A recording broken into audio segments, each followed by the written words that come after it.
Graça e paz, bom dia. A gente vai continuar hoje falando sobre os limites da oração. Eu queria começar dizendo que a oração, ela esbarra, o limite dela vai até segundo a vontade de Deus. Jesus disse: Pai, seja feita a tua vontade, assim na terra como no céu. Então, de cara, eu já queria dizer para você ficar aí, take it easy, né? Calmo, tranquilo, e de que a sua oração, ela se limita à vontade de Deus, para começar. Tem outras limitações, mas para que você possa pensar nisso também. Esses vídeos, o meu desejo é fazer você pensar. A teologia nos leva a pensar, a perguntar ao texto: por que isso, por que daquilo, por que isso foi feito assim? Por que isso não foi feito? Foi feito para um e não para outro, não é? Então, isso é teologia, e é o que eu quero que você adquira esse hábito de perguntar, de investigar no texto. No caso de Pedro, né? Pedro negou, existe uma comparação com o caso de Judas que traiu. Então, ambos traíram, apesar do modus operandi serem diferentes, né? Agiram de modo diferente. Um vendeu e outro negou. E no caso de Judas, né, Satanás entrou nele porque encontrou lugar em Judas. Lucas 22:3. E Lucas explica isso.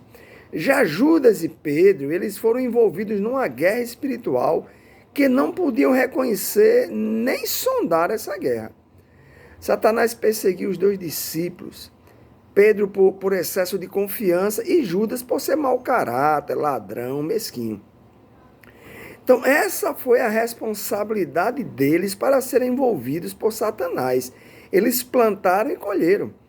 Então, Satanás não conquista ninguém se não houver cooperação. Os dois falharam no teste da fé, traindo o mestre. Contudo, mesmo depois do fracasso, os dois tiveram a chance de se redimir. Judas percebe o erro e se enforca pela cintura. Pedro percebe seu erro, arrependeu-se e tornou-se um pilar da igreja. Então, olha só como os dois responderam praticamente a mesma situação. Então, será que a oração de Jesus para Pedro não desfalecer, quando o diabo peneirasse, ele cederia, né, o tem impedido de se enforcar? Lembremos que Jesus disse para que a tua fé não desfaleça. Então Jesus orou para que a fé dele não desfalecesse, mas permitiu que ele fosse peneirado, que ele fosse testado, provado pelo diabo. Então, olha só, eu acredito que a fé de Jesus impediu ele de se enforcar, de seguir o mesmo caminho que Judas seguiu. E lembremos que Jesus disse para que a tua fé não desfaleça, e isso realmente não aconteceu. Então, por que Jesus não intercedeu também por Judas? Isso é teologia, perguntar ao texto. No último encontro deles, né, de Judas com Jesus, Jesus disse para Judas: amigo, o que eu traz aqui? O que eu traz aqui, amigo? Então, o teste o teste de Pedro, né? O teste de Pedro, ele lembra o teste de Jó. Satanás pede permissão para fazer uma maldade. Deus concede. E depois se reserva ao silêncio, esperando para ver como o ser humano testado irá reagir. Então ele permite o teste de Jó e sabia que ele seria aprovado. Ele permite o teste de Pedro e já sabia que Pedro seria reprovado. Então todos nós temos a liberdade de passar ou ser reprovados no teste. Jesus disse lá em Mateus 26:41, vigiai e orai, para não caíres em tentação. Então Jesus deu uma pista, deu um caminho, botou uma seta assim apontando: olha, o caminho é aqui, ó, para você ser aprovado. Vigie e ore, porque a tentação ela vai chegar. Então o teste de Jó, o teste de Judas e de Pedro traz luz sobre o grande mistério da raça humana. né? Da história humana, perdão. Porque Deus não faz nada enquanto Satanás opera a maldade. É uma pergunta. Porque ele permitiu. Ele colocou limites. E enquanto Satanás estiver dentro do limite permitido por Deus, Deus vai ficar quieto, esperando para ver como aquele que foi tentado, aquele que está sofrendo a maldade, vai reagir. E por que Deus não age em favor de gente honesta quando são oprimidos por pessoas perversas?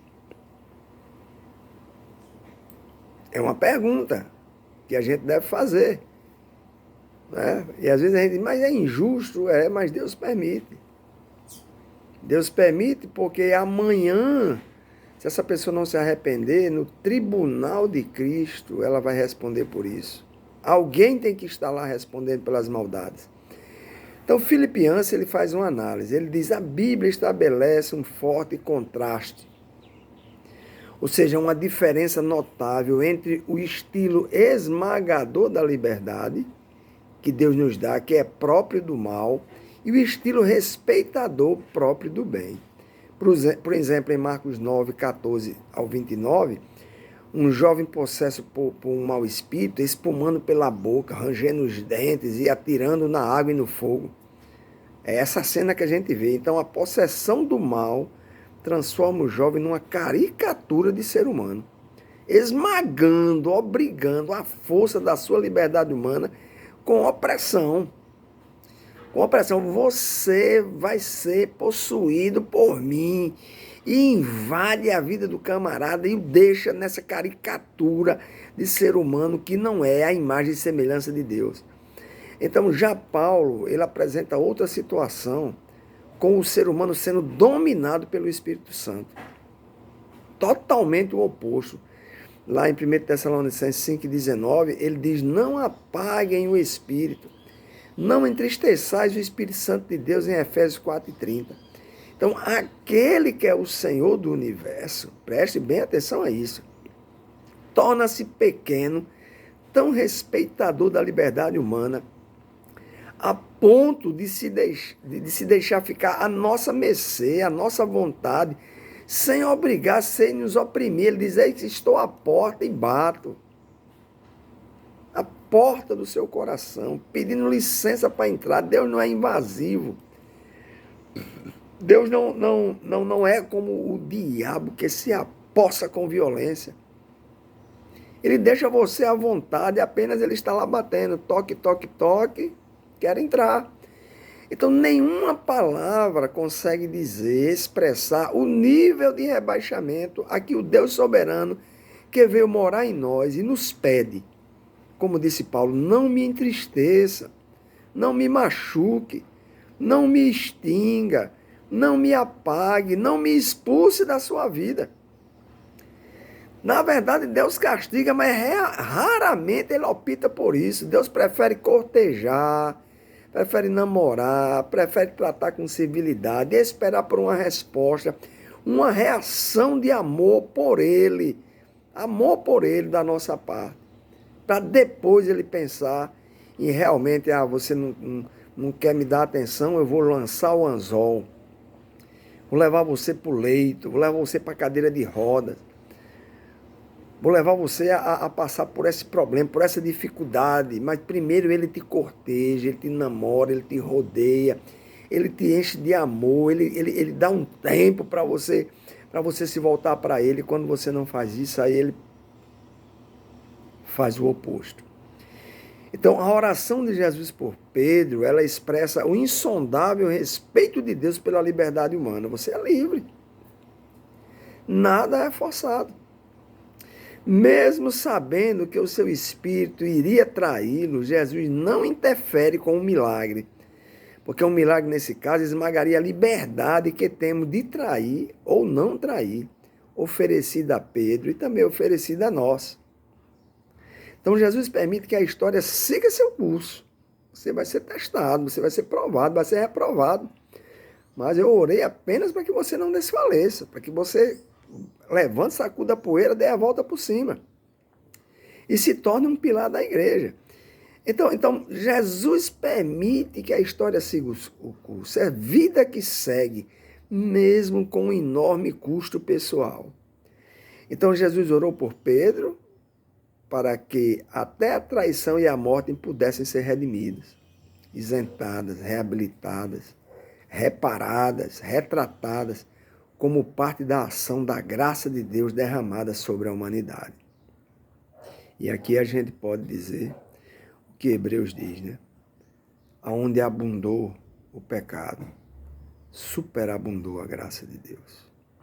Então pense nisso, medite nisso com carinho e vamos procurar colocar em prática o máximo possível. Fica com Deus.